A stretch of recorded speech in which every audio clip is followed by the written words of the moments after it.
할렐루야. 오늘도 하루가 시작이 되어집니다. 3월 29일 화요일 말씀은 드디어 사무엘상 1장 3장으로 들어가게 됩니다. 오늘 말씀은 사무엘상 1장 3장 중에 3장 15절부터 21절까지의 말씀을 보도록 합니다.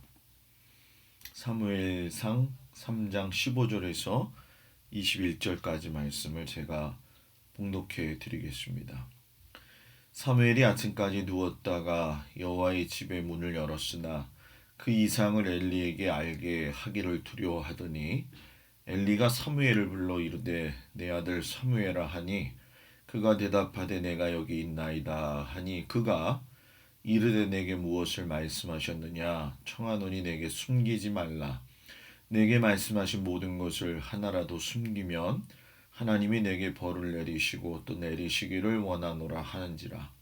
사무엘이 그것을 그에게 자세히 말하고 조금도 숨기지 아니하니 그가 이르되 이는 여호와이시니 선하신 대로 하실 것이니라 하니라. 사무엘이 자라매 여호와께서 그와 함께 계셔서 그의 말이 하나도 땅에 떨어지지 않게 하시니 단에서부터 브에세바까지 온 이스라엘이 사무엘은 여호와의 선지자로 세우심은 입은 줄을 알았더라. 여호와께서 실로에서 다시 나타나시되 여호와께서 실로에서 여호와의 말씀으로 사무엘에게 자기를 나타내시니라. 아멘. 오늘도 주님 안에서 모든 성도님들과 함께 귀한 시간을 갖게 되어서 감사드립니다. 생각보다 제가 목소리가 아침에는 좋지 않다가 저녁에는 많이 나아지는 것 같습니다. 지방의 목사님들 또 주변에 있는 목사님들 전화를 통해서 들어보면 교회마다 정말 지금 어려운 때를 지나가고 있습니다. 성도들이 또 아픈가 하면 목사님도 아프고 번갈아 가서 이런 일들이 있다 보니까 예배가 잘 드려지지 않아서 교회들마다 신앙인의 정체성에 대한 문제들을 놓고 많이들 고민하고 있습니다. 저는 이번 주 금요일에 저녁에 이제 해제가 되어지면은 더욱더 열심히 여러분들을 위해서 애쓰고 수고하며 최선을 다하려고 합니다. 성도님들 가운데서도 아프신 경우가 지금 있는데 그런 경우에는 몸 상태를 봐가면서 예배를 참석해 주시고 또 이전과는 다르게 지금 코로나가 격리가 되어져서 보통 5일에서 7일 지나면 예배 참석이 가능합니다. 그러니까 이런 일로 인해서 서로 눈치를 주거나 그런 마음 갖지 말고 하나님 앞에 나와서 예배 드리는 일에 있어서 수고하기를 축복합니다. 오늘 말씀은 이제 사사시대가 끝나고 나서 새 강명의 시대로 들어가게 되면서 하나님이 한 사람을 준비하고 있는 것을 보게 되어지지요. 정말 어려운 그런 세대에서 하나님이 한 사람을 준비하신다는 것은 굉장히 하나님이 이 사사시대를 그냥 눈여겨보시고 그냥 끝나는 것이 아니라 관심을 가지고 계속 보셨다는 거죠. 그 일에 준비되어진 사람이 바로 한나의 가정이죠. 한나가 아이를 갖지 못해서 하나님의 전에 와서 눈물로 기도하죠. 그 내용을 보면 아들을 주시면 내가 그의 평생에 그를 여호와께 드리고 삭도를 그의 머리에 대지 아니하겠나이다 하면서 나실인 서원을 하게 되어지죠. 그래서 이 나실인 서원한 아들을 귀중하게 얻어가지고선 그 아들을 하나님께 바치게 됩니다. 물론 시대적 상황으로 보게 되면 당시의 제사장이었던 엘리나 또 그 아들들에 대해서 여러 가지 좋지 않은 소문들이 있었을 것임에도 불구하고 한나는 그런 엘리나 그의 아들들에 대한 생각보다는 하나님께서 아들을 키워가실 거라고 하는 그 믿음 안에서 끝까지 엘리나 이런 아들들의 객관적인 여러 가지 이 사건들보다는 하나님 앞에 초점을 두고 있는 것을 우리가 보게 되어지죠.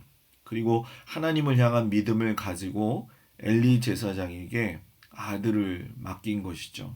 실상 엘리가 축복기도 했을 때에 아들이 태어난 것을 우리가 볼 적에 아, 제사장으로서 하나님의 자녀로 부름받은 사람들이 축복기도 하는 것은 매우 중요한 것이다라고 하는 것을 우리가 보게 되어지죠. 그래서 저도 우리 모든 성도들이 다른 건 몰라도 담임 목사의 축복 기도를 받는 일에 있어서만큼은 여러분들이 사모하고 하나님 앞에 간구해서 여러분의 기도의 모든 내용들이 주님 앞에 들음을 통해서 인정받고 이루어지는 역사가 있기를 주의 이름으로 축복을 드립니다. 사무엘이 이제 젖을 떼자마자 부모를 떠나서 하나님의 사람으로 준비되기를 시작하지요. 이 모세와 사무엘을 여러 가지 이름으로 이야기하고 있지만 이 모세와 사무엘에게 있어서 가장 중요한 타이틀은 선지자라는 것이죠. 이 선지자라고 하는 걸 히브리어로 나비라고 이야기를 해요. 이는 하나님의 말씀을 전하는 사람 또는 하나님의 영감을 입은 사람이라고 하는 뜻이죠. 그래서 신명기 34장 10절에 보면 모세를 소개할 때에도 이스라엘의 모세와 같은 선지자가 일어나지 못하였나니 이렇게 말씀을 하고 계셔요. 그러면서 이 모세가 선지자로서의 역할을 할 때에 40년 동안 만나 세대들을 키워낼 수 있는 그 은혜가 있었고요. 또 그것이 이제 오늘 사무엘을 준비하시면서 하나님께서 미스바 세대를 길러내신다는 거죠. 그래서 성경의 맥 가운데에서 우리가 이런 미스바 세대라고 하는 것들의 단어는 머릿속에 이렇게 인식을 시켜 놓으면은 성경 말씀을 읽는 흐름에 있어서 매우 좋다고 생각이 되어집니다. 우리가 선지자는 하나님의 말씀을 대언하는 사람, 즉 하나님의 대변이라는 것을 알고 있지요. 모든 선지자들을 보게 되면 이스라엘 백성들을 위해서 중보하고 하나님 앞에 계시를 받아서 열심히 전했던 것을 우리가 보게 되어집니다. 그리고 특별히 이제 선지자 모세와 선지자 사무엘은 다른 선지자들하고 좀 다른 점이 있다고 한다면 그들의 하나님의 말씀을 대언해서 선지자로서의 모든 역할을 수행했다라고 하는 사실이고 만나 세대와 미스바 세대를 길러낸 월등한 하나님의 사람이었다는 거죠. 이 세대라고 하는 것을 제네레이션이라고 얘기하는데 생리학적으로 보면 보통 30여 년 시간의 폭을 가지고 있는 연령대를 뜻하거든요. 근데 요즘은 진짜 이 세대라고 하는 것이 더 짧아졌다는 걸 여러분이 많이 느끼실 겁니다. 이 세대의 중요성은 실상 굉장히 정치나 문화적 또 종교적으로 동시대에서 하나님을 공유할 수 있는 그런 사람들의 모임이라고 할 수 있죠. 그래서 이 만나 세대 같은 경우에는 광야 40년을 통해서 하나로 묶어져 가지고 가나안에 입성한 세대라고 한다면은 오늘부터 이제 시작되어지는 미스바 세대는 20년 동안 사무엘로부터 제사장 나라의 재교육을 받고 미스바에 모여서 회개한 세대들을 이야기합니다. 그리고 성경을 보게 되면 그 뒤에 나타나는 세대가 바로 재건 세대죠. 바벨론 포로 70년을 체험하고 다시 예루살렘으로 돌아와서 성전을 세우는 그러한 세대가 되어지죠. 그리고 네 번째 성경의 핵심의 줄거리의 세대는 제자 세대가 되어집니다. 예수님이 3년 동안 공생애를 통해서 이 제자들을 교육시키시고 그 후에 사도행전 30년 시대를 이끈 세대가 되어지죠. 요 흐름만 잘 알고 있어도 성경의 어떤 큰 맥락을 잘 알 수가 있지요. 오늘 이렇게 말씀을 보게 되면은 이전에 여호수아가 약속의 땅 가나안을 정복한 후에 실로에다가 성막을 세워 놓았죠. 이걸 중앙 성소라고 이야기하는데 이 중앙 성소의 명절 기능이 약화되어졌다. 이렇게 말씀을 드렸죠. 그래가지고 사사시대에 제사장 나라의 중심이 무너지고 레위 지파의 48개 성읍이 또 무너지고 3대 명절이 무너지고 4대 절기가 무너지고 5대 제사가 약해지는 그러한 상황이 되어졌는데 이 사무엘 때에 하나님께서 이 실로의 중앙 성소를 회복시키신다라는 거예요. 한나가 왜 그렇게 전심으로 기도했는지 그의 가정의 이야기를 보면 여러분 잘 아시지만 한나의 적수였던 분인나에게서 그 원인을 찾을 수가 있죠. 자녀를 낳지 못하는 한나를 매우 괴롭혔죠. 그 괴롭힘이 얼마나 힘들었는지 괴로움과 고통을 당해서 통곡할 정도였다라고 이야기를 합니다. 이 정도면 한나가 모든 것을 포기하거나 망가지거나 아니면 복수심에 불타거나 여자로서 어떤 그 뭐라고 해야 될까요? 그 시기하는 마음들이 많이 올라올 수 있었는데도 불구하고 한나가 그러지 않은 건 그의 삶의 주인이 하나님이신 것을 그가 알았다라는 거죠.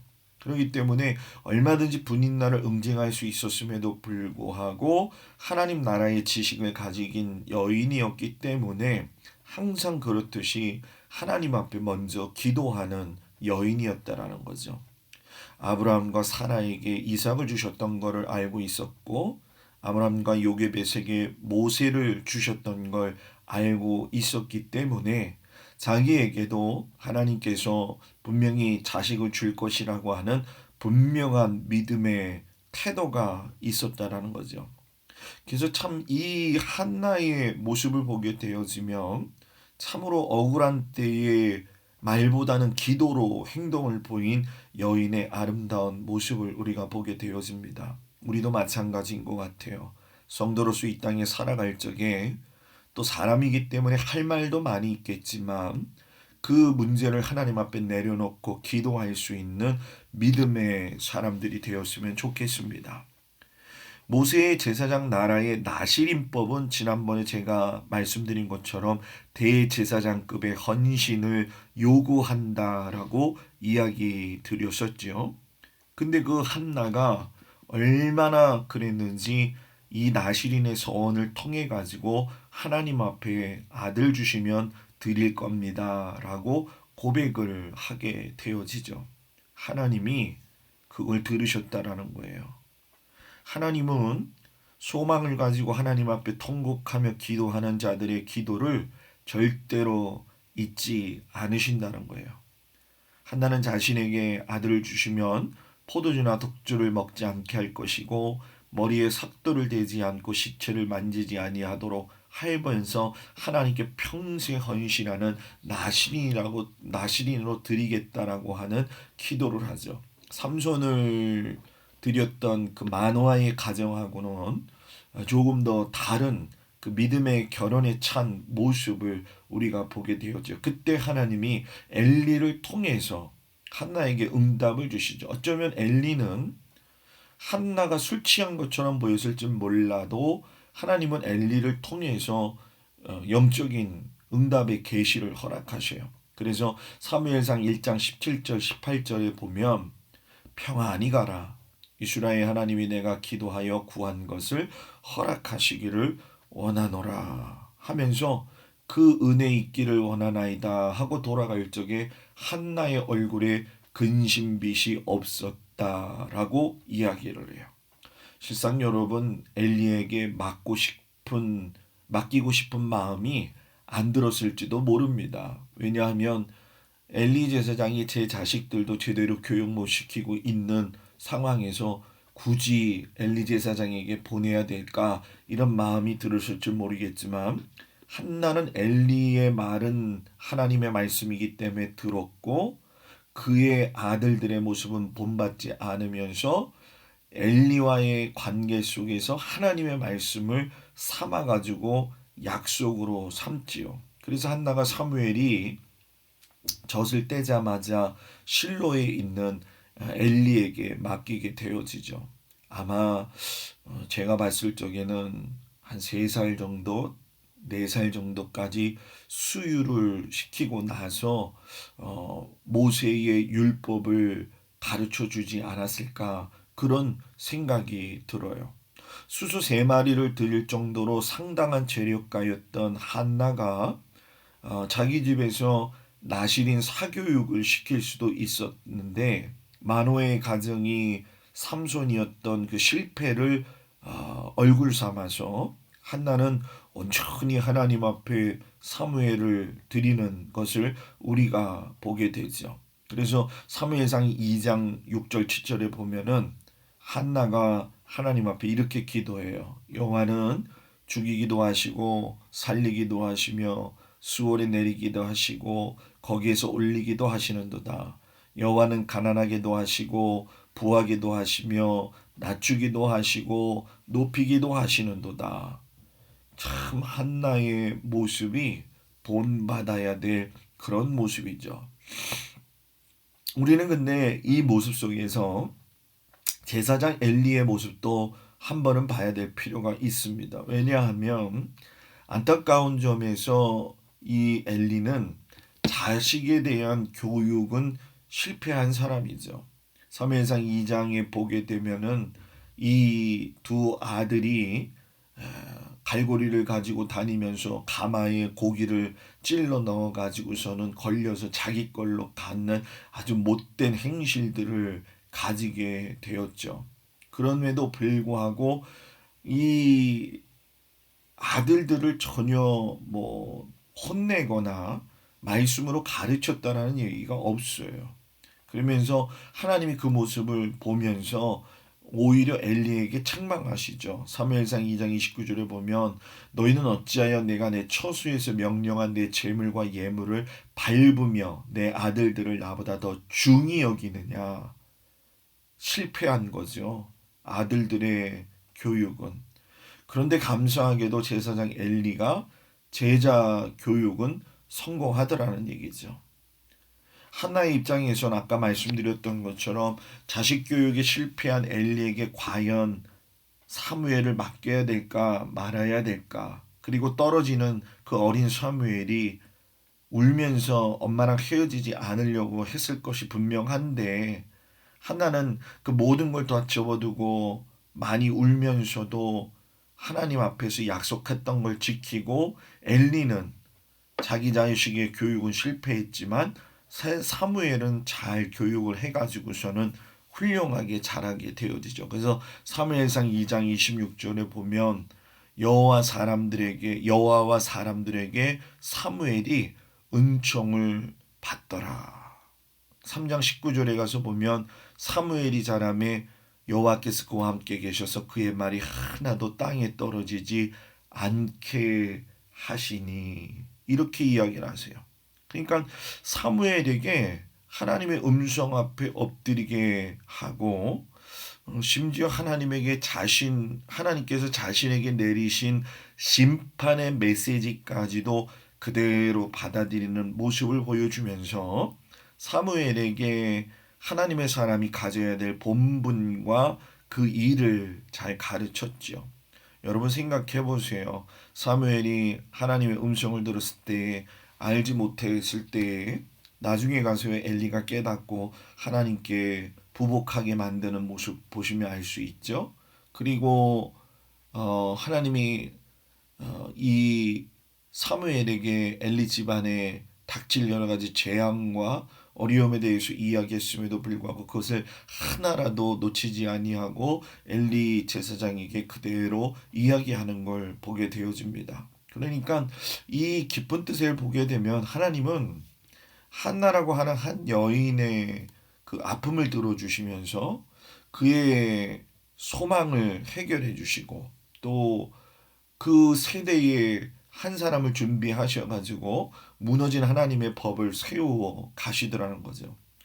요즘 코로나로 인해서 교회가 다 무너지고 있습니다. 교회가 무너진다는 건 어, 성도의 삶이 무너지고 있다라고 하는 거죠. 세상 여러분, 예수님이 부활하시고 난 이후에 이 땅에서 계시다가 하나님 나라로 다시금 승천하셔서 가셨을 적에 초대교회 성도들의 입장에서는 매우 난관이었고 어려움이었죠. 왜냐하면 예수님과 더불어 지낼 수가 없었으니까요. 그럼에도 불구하고 그들이 교회를 지키고 하나님 앞에서 최선을 다했다는 거 여러분들 다 기억하실 겁니다. 저도 여러분들을 못 보기 때문에 조금 더 제 마음속에서 미안한 마음이 들기도 하면서, 한편으로는 또 이렇게 담임 목사가 없을 때의 의지 대상이 정말 하나님이시구나 하는 것을 우리 성도들이 알기를 간절히 원합니다. 이 시대의 코로나 시대는 우리에게 정말 너희가 믿음이 있느냐, 나하고의 관계를 끊어뜨리지 않고 살고 있느냐라고 하는 그 하나님의 물음 앞에 내가 어떻게 대답해야 될지를 정리할 수 있는 아주 좋은 기회라고 저는 생각이 되어집니다.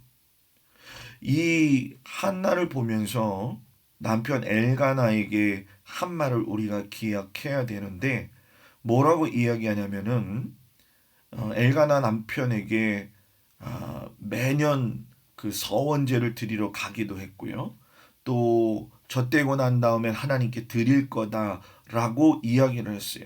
그러면서 계속적으로 남편과 관계 속에서 하나님의 말씀을 우선으로 삼고, 그 가정에서도 성경인 하나님의 말씀을 서로 공유하고 가르치고 교훈하고 애썼다는 거죠. 그래서 이 가정교회는 굉장히 중요한 겁니다. 여러분의 가정이 단순히 그 가정의 역할을 넘어서서 가정교회가 되어져야 된다는 거죠. 이삭 같은 경우도 난지 8일 만에 할례를 받고 나서 그의 아버지 아브라함을 통해서 말씀을 배우잖아요. 요셉도 마찬가지 아니겠습니까? 모세도 어머니 요게벳을 통해서 하나님을 알게 되잖아요. 사무엘도 마찬가지 아닙니까? 한나의 엄마의 그 눈물 어린 서원과 엘리의 교육. 다윗 같은 경우도 그의 아버지 이새에게서 얼마나 훈련을 받았는지 전쟁이 여호와께 속한 것임을 이미 알고 있었다는 거죠. 솔로몬도 어려서부터 아버지 다윗에게 제사장 나라를 교육받아서 하나님 앞에 정말로 고백할 적에 뭐라고 이야기하냐면은 종은 작은 아이라 출입할 줄 알지 못합니다. 이렇게 이야기를 해요. 물론 그가 나중에 죄를 많이 지었다가 도시 돌아오긴 하지만, 이런 모습을 보면서 기도하는 자식들은 절대 망하지 않는다는 것을 우리가 볼 수가 있죠. 예레미야 같은 경우도 어디서부터 제사장 아버지였던 힐기야에 통해서 하나님의 말씀을 배웠고요. 다니엘도 그의 부모를 통해서 하나님의 말씀을 배워서 바벨론에 끌려갔음에도 불구하고 하나님의 뜻을 잊어버리지 아니했었고요. 예수님보다도 먼저 태어났던 세례 요한도 그의 부모들을 통해 가지고서는 교육받았던 거, 또 우리 예수님도 교육받았다는 거 아마 다 기억하실 겁니다.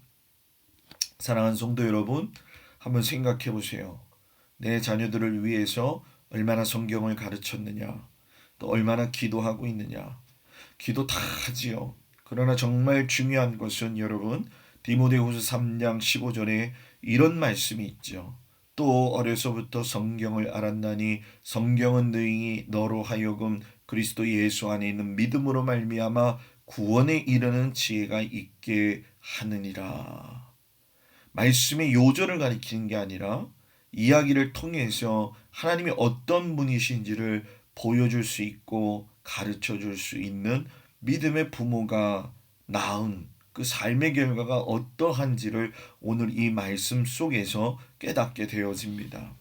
이런 교육 속에서 우리 사무엘은 미스바 세대를 이끌어내어 가지고 하나님께서 말씀하셨던 그 모든 제사장의 나라의 권위들을 조금씩이라도 회복시키시는 그 역사적인 모습을 우리가 보게 되어지죠.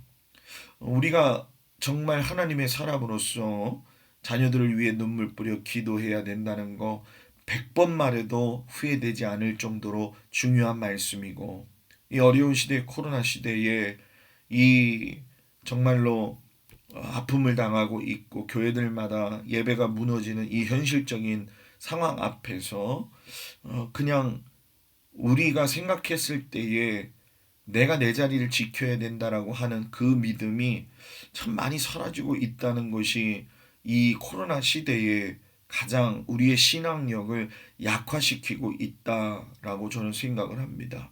저는 우리 모든 성도들이 하나님께서 우리에게 허락하신 이 동막교회를 통해서 하나님의 뜻을 이루어 드릴 수 있고, 서로 간에 정말로 많은 기도와 간신과 사랑을 통해서 교회가 하나님의 선한 의도 가운데 인도함 받을 수 있고, 항상 젊은이들과 또한 중년들은 어르신들을 공경하고, 어르신들은 또 중년들을 위해서 기도하고, 부족한 목사를 위해서 같이 기도하면서 나아갈 적에 하나님은 미스바 세대를 허락하신 것처럼 우리 교회에도 하나님의 놀라운 기회를 허락하여 주셔서 다시금 부흥의 역사를 허락해 주실 것입니다. 이것을 믿고 나아가는 우리 모든 성도들이 되기를 축복합니다. 기도하겠습니다. 아버지 하나님, 미스바 세대를 만들시기 위하여서 그 어린 사무엘을 한나가 하나님 앞에 소원하고 기도하며 가르침으로 인해서 하나님의 뜻을 이루어 드리는 모습을 오늘 말씀 속에서 보게 되었습니다. 하나님 앞에 서원하는 그 어미의 마음을 하나님 기억하여 주시고, 또 자기의 아들들은 실패했지만 그 사무엘을 하나님 앞에 교육시키기에 성공한 아버지 하나님 엘리 제사장의 그 상황들, 영적으로 어떻게 보면 타락한 것 같지만 그래도 하나님의 말씀이 살아 있었던 그 엘리의 모습을 바라보면서 우리가 하나님 앞에 진정 어떤 모습으로 살아야 될 것인지 다시 한번 깊이 생각할 수 있는 저희들이 되어지도록 하나님 도우시고 인도하여 주옵소서. 오늘도 아버지 하나님 우리 모든 성도들에게 건강을 주시고 모든 상황들 속에서 하나님 주시는 힘만 가지고 살아갈 수 있도록 도와주시옵소서. 이제 아버지 하나님, 주님, 이제 금요일까지 모든 일들이 잘 되어져서 더 목회에, 더 성도들을 위해서 기도할 수 있는 제가 되게 하시고, 또 성도들도 하나님 앞에서 최선을 다해서 믿음의 길을 걸어갈 수 있도록 자기의 자리에서 최선을 다해 하나님께 영광 돌릴 수 있는 귀한 믿음의 백성들이 되게 하여 주시옵소서. 오늘도 하나님께서 모든 성도들의 가정을 지켜주시길 축복하면서 예수님의 이름으로 기도드렸습니다. 아멘. 오늘 하루도 주님 안에서 여러분들 강건하시기를 축복하면서 기도합니다.